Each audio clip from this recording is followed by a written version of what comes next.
Prácticas que son relevantes para las empresas. ¿De qué depende que podamos alcanzar niveles más elevados de productividad en nuestro trabajo? ¿Cuáles son algunas prioridades que podríamos establecer para utilizar sabiamente el tiempo? Les saluda Armando Peralta en un nuevo episodio de Prácticas Empresariales. Sean bienvenidos. Leyendo la columna semanal de Bartleby, que aparece en la revista británica The Economist, encontré la referencia de una chica australiana, Amantha Ember, que cuenta con un podcast, How I Work, y que está catalogado como el podcast número 1 de negocios de aquel país. Gracias a las múltiples entrevistas que ha realizado Amantha durante, estamos hablando un poco más de 3 años, y cuya profesión es psicóloga organizacional, logró amalgamar un conjunto de estrategias que cualquiera de nosotros puede considerar para mejorar, diríamos, nuestra productividad de trabajo y estilo de vida. Esto la ha llevado a publicar recientemente un libro con el título Timewise, que según Bartleby contiene verdaderas pepitas de oro. La autora arranca su obra planteándose una pregunta: ¿será que las personas triunfadoras utilizan su tiempo de manera diferente a como lo hacemos el resto de los mortales? Tal vez sí, pero también es cierto que muchos de ellos cuentan con personas a su alrededor que les auxilian con una y muchas tareas, mientras que nosotros tenemos que hacer una y muchas tareas por nosotros mismos, ¿no? La realidad es que cada día estamos más abrumados por el trabajo en una dinámica que se torna compleja.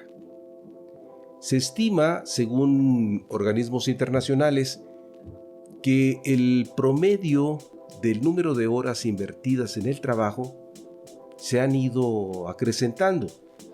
La cantidad de chats, correos y videoconferencias crecen y el tiempo que demandan también. La autora, después de 3 años con el podcast y más de 150 entrevistas, llega a 2 grandes conclusiones. Por un lado, las personas de alto rendimiento tienen una forma diferente de abordar su día.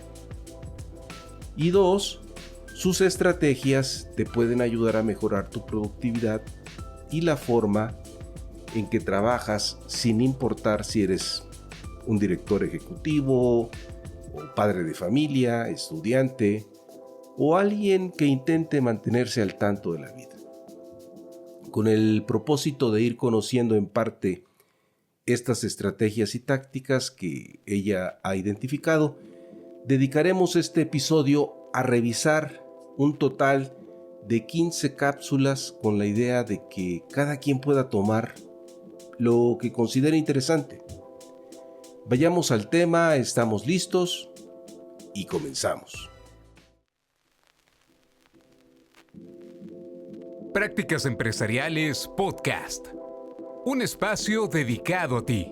En cada episodio abordaremos temas de negocios, tecnología y emprendimiento que de forma permanente son motivo de análisis, reflexión y discusión. Conectamos con todos aquellos que hoy desarrollan e implementan mejores prácticas empresariales para compartirlas contigo. No olvides que para compartir el conocimiento se requiere de la interacción y de procesos informales de aprendizaje, tales como la conversación, historias y la integración a comunidades. Analizamos cada uno de los temas a la luz de la experiencia y el conocimiento de nuestro conductor e invitados especiales. Esto es Prácticas Empresariales Podcast con Armando Peralta. ¡Comenzamos! Hola amigos de la audiencia. Si algo es cierto, es que la mayoría de las veces corresponde a nosotros asumir cómo organizamos nuestra agenda de trabajo, sea esta compleja o relativamente simple. También recae en nosotros qué tanto nos complicamos la existencia en el día a día de nuestro trabajo o cuántos compromisos adicionales vamos tomando hasta que llega un momento en que ya no podemos con la carga, lo cual nos lleva a un estado de frustración y de agotamiento. En este sentido, los invito a que escuchen algunas cápsulas que Amanda Ember nos propone en lo que corresponde al establecimiento de prioridades. Su libro Time Wise, desde luego, tiene un alcance mayor. Sin embargo, en este episodio únicamente nos referiremos al punto de prioridades. De las entrevistas realizadas a los expertos, Amanda desprende 7 categorías, siendo estas, en primer término, prioridades, cómo el mundo decide mejor a qué aspirar y a qué decir sí o no, que es lo que estaremos viendo hoy. Estructura, examinar cómo estos expertos organizan proactivamente sus días, semanas, meses y años. Eficiencia, la pila de trucos que ahorran tiempo.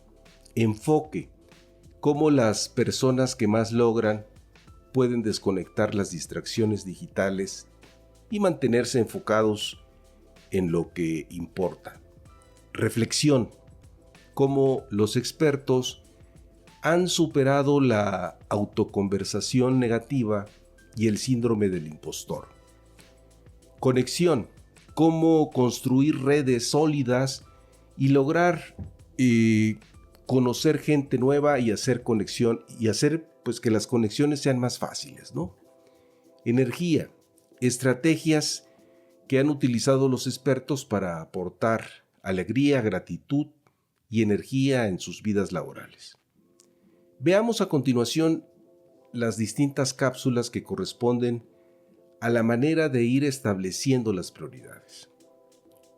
1. Determina lo que importa. Muchas veces cuando iniciamos nuestra jornada de trabajo, arrancamos con la mejor intención de realizar un trabajo específico que necesitamos realizar y de repente la llamada de nuestro jefe nos interrumpe para atender algo que considera urgente. Cuelgas y antes de continuar, revisas tu bandeja de correo para asegurarte de que no tienes algún tema crítico que demande tu participación. Por lo general, muchos de los correos se caracterizan por tener un falso sentido de urgencia. Revisas la bandeja por completo, el tiempo avanza, regresas al requerimiento de tu jefe, arranca una reunión en Zoom y el salto de un tema a otro te va llevando hasta la hora de salir a comer y aún el trabajo que tenías programado desarrollar al inicio del día sigue esperando. Sin lugar a dudas, estás actuando de forma reactiva y ya estás arriba de la rueda del hámster. ¿Qué vamos a hacer? Veamos por qué no siempre funciona la aplicación de objetivos y veamos también un poco sobre el tiempo que requiere la toma de decisiones y de algunas estrategias para decidir si podemos decir sí o no. El mejor ejemplo de que esto te está sucediendo es cuando la jornada de trabajo llega a su fin, tu pila de energía se agotó y el sentimiento de frustración que te invade es que un día más se te fue y prácticamente no avanzaste mucho. 2. El establecimiento de objetivos está roto. Así como se arregla, para alcanzar el éxito necesitamos establecer objetivos y sobre todo que sean objetivos SMART. Al menos es la tradicional receta por parte de los grupos. Sin embargo, según algunos estudiosos, apuntan que la idea de establecer objetivos es defectuosa. El problema radica en que la sensación de logro se alcanza una vez que hemos alcanzado el objetivo, y mientras luchamos por alcanzarlo, tenemos una sensación de fracaso. Aparte, el problema también es que la sensación de logro dura muy poco. Y dura muy poco porque inmediatamente que hemos alcanzado el objetivo, ya nos estamos proponiendo un nuevo objetivo. Lo que se propone, más que establecer un objetivo, por ejemplo, escribir 100,000 palabras, es establecer un sistema de escribir 500 palabras cada mañana, lo cual, si el sistema es alcanzable, se crea un autorrefuerzo en la medida que logramos todos los días y vamos observando cómo avanzamos, generando satisfacción y motivación. Y al ser mayor esta última, la calidad también se incrementa. Existen autores que, bajo este enfoque, han publicado un sinnúmero de libros. El objetivo de largo plazo se convierte en una actividad diaria que, conforme lo logramos, nos llevará a producir el resultado. 3. ¿Cómo los atajos mentales pueden ayudarnos a evitar el agotamiento? Basándose en la experiencia de Adam Grant, autor bastante conocido y muy activo en las redes sociales, y en su heurística personal de cómo definir a qué decir sí o no, la recomendación es, por una parte, discernir de los distintos grupos que te rodean, a quienes quieres ayudar en primer término, y así sucesivamente, lo que implica establecer prioridades.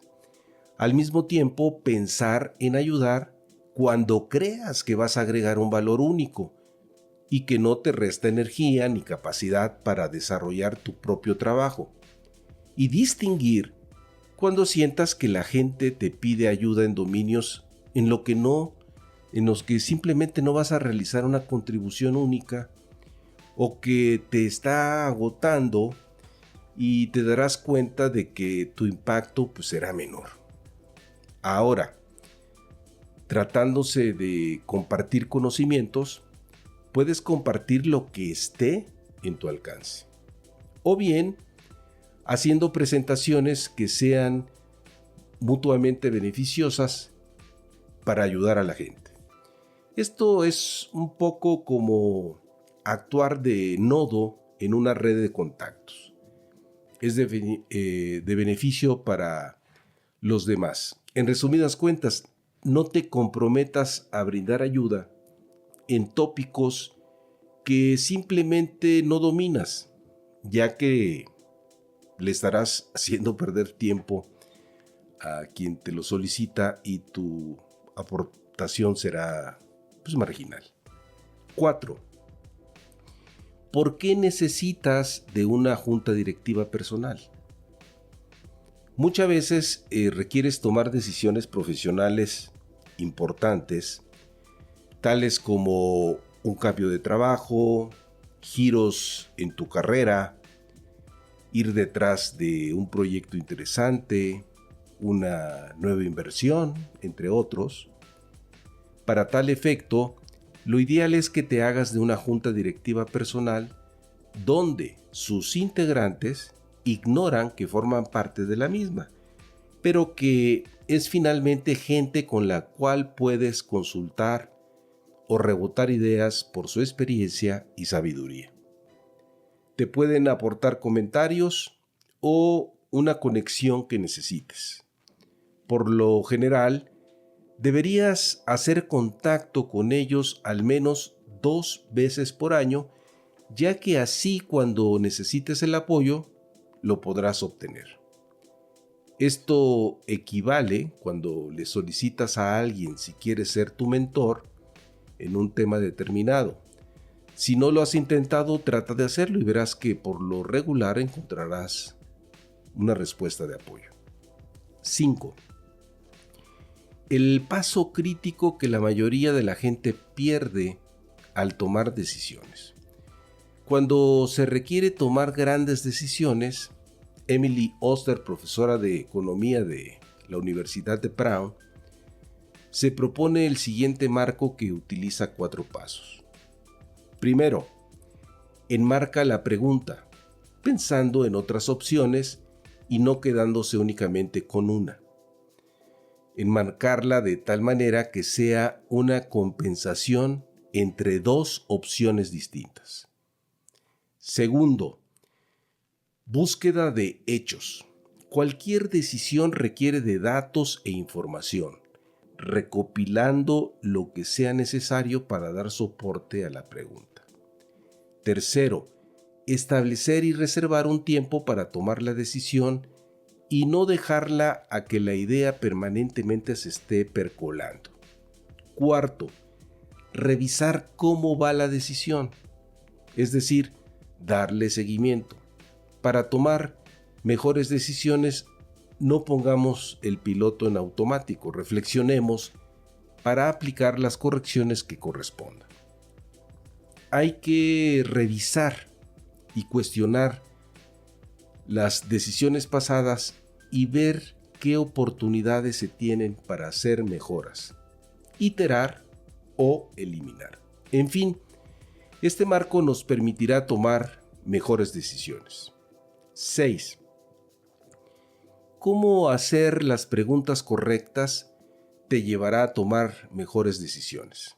Gretchen Rubin descubrió que en lugar de utilizar una lista de pros y contras para efecto de tomar una decisión, a veces resulta inútil en la medida que estamos comparando cosas que son disímbolas, siendo preferible plantearnos y desarrollar preguntas para tomar la decisión.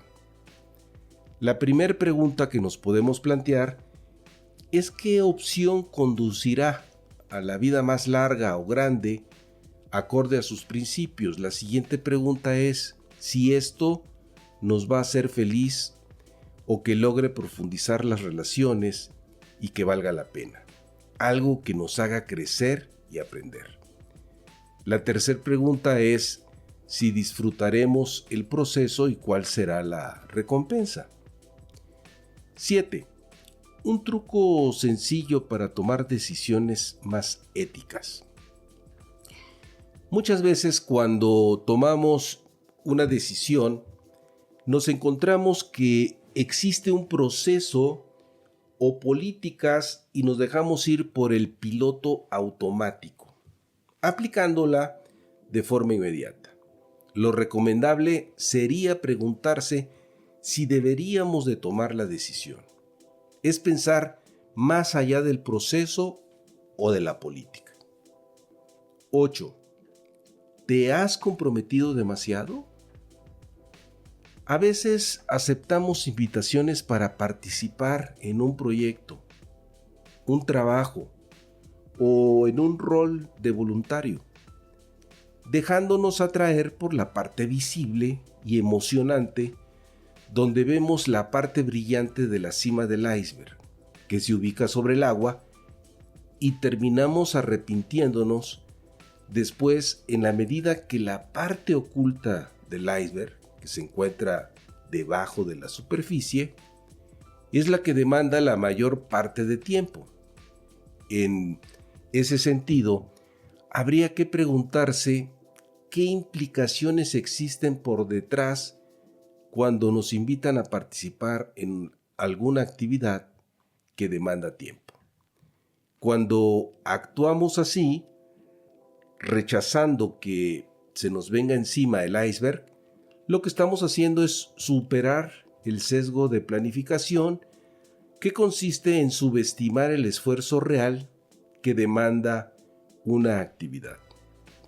Por tanto, es recomendable mapear todas las tareas que implica el compromiso y cuánto tiempo demandará para decidir si participamos o no. Nuestra respuesta no debe ser una aceptación en automático. 9. Nunca vuelvas a arrepentirte de una decisión con esta simple pregunta. Cuando alguien nos extiende una invitación para hacer algo en un futuro lejano, nuestra respuesta por lo general es de aceptación. En parte porque nuestra agenda está prácticamente vacía y conforme se acerca la fecha, nuestra agenda está repleta de compromisos. Según Freud, el dar una respuesta de aceptación se acerca al principio del placer, que se refiere a que los humanos buscamos el placer y evitamos el dolor. Al complacer a la otra persona, no obstante, nos puede conducir a una situación de dolor a largo plazo. Una buena forma de evitar el dolor, de decir no, es preguntarse cómo nos sentiríamos si el evento fuera el martes de la siguiente semana. 10. ¿Cómo decidir a qué reuniones debes asistir? El tiempo que le dedicamos a las reuniones debe ser un tiempo bien empleado. Para ser efectivos, debemos de priorizar a qué reuniones asistimos. A veces, nuestro horario se extiende para poder realizar nuestras tareas que no pudimos desarrollar por asistir a reuniones.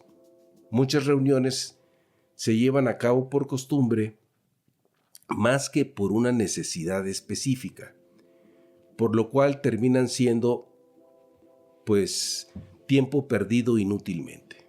3 preguntas resulta conveniente hacerse cada vez que aparece una reunión programada. ¿Esta reunión es necesaria para mi trabajo?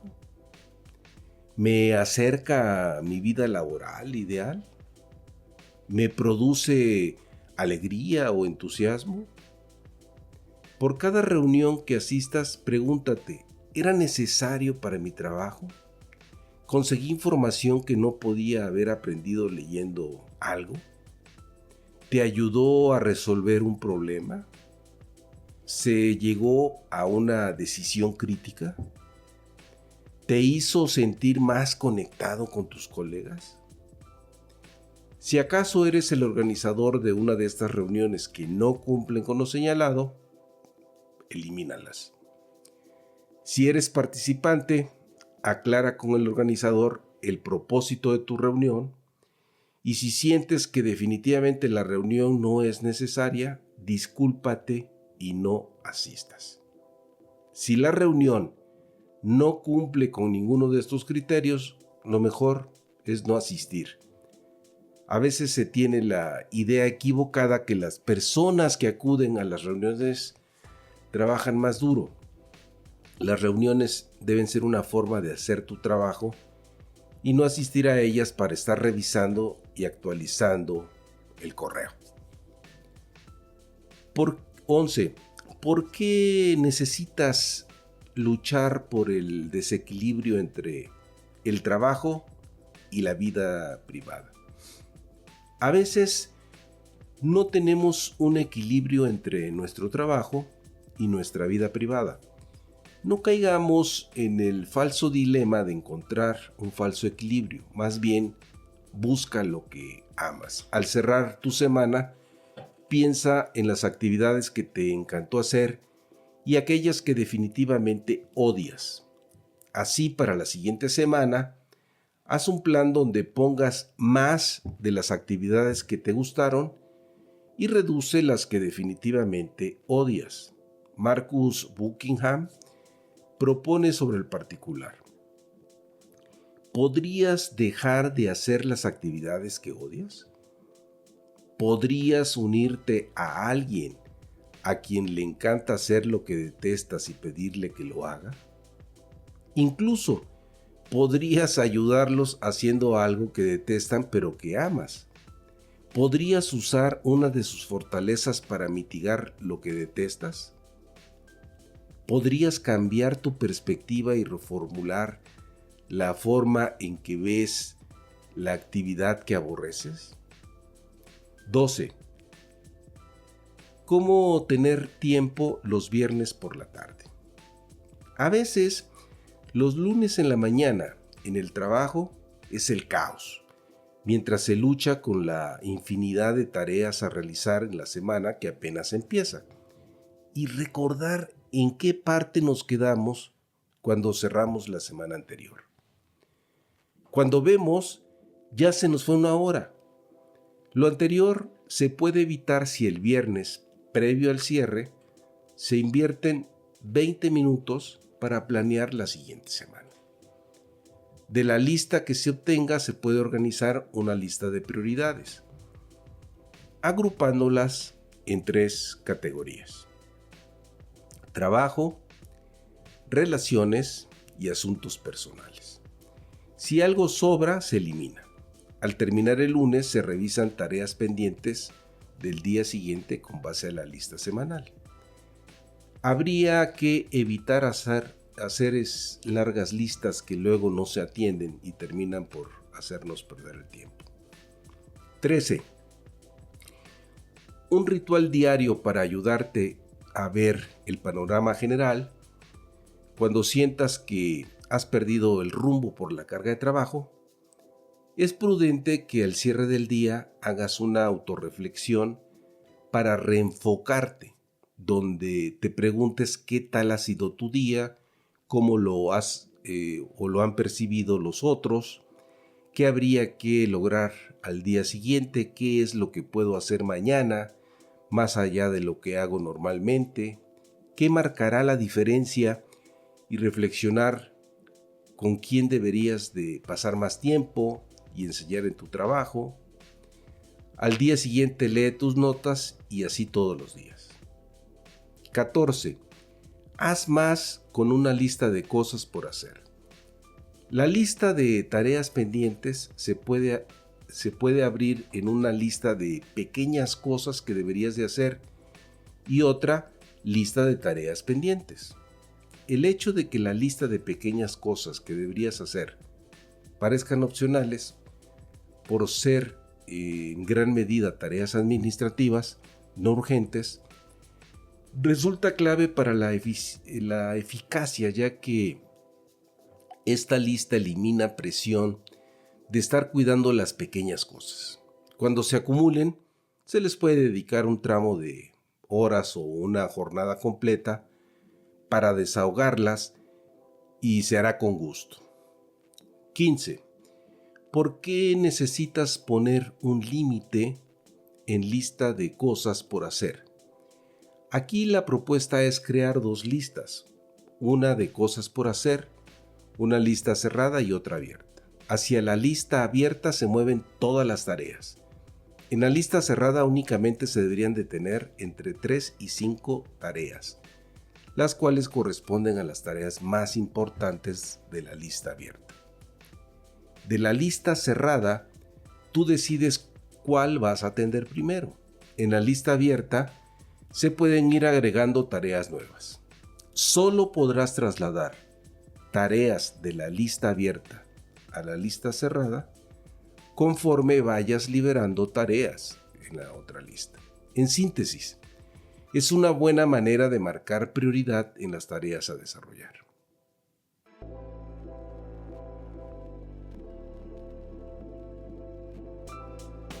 Espero que de esta lista de prioridades, algunas te resulten de interés y de utilidad, sobre todo, y que en parte encuentres respuestas a la queja recurrente de que una vez que la jornada concluyó, te quedes con el sentimiento de que no avanzas.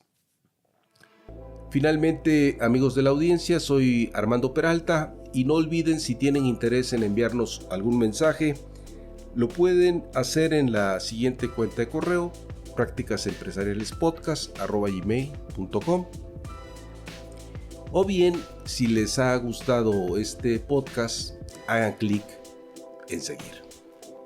Recordarles que ahora este episodio lo pueden ver en YouTube o bien en las diferentes plataformas especializadas de podcast como Spotify, Apple Podcasts, Google Podcasts, entre otras. Nos puedes buscar como Prácticas Empresariales Podcast. Nos escuchamos en el siguiente episodio.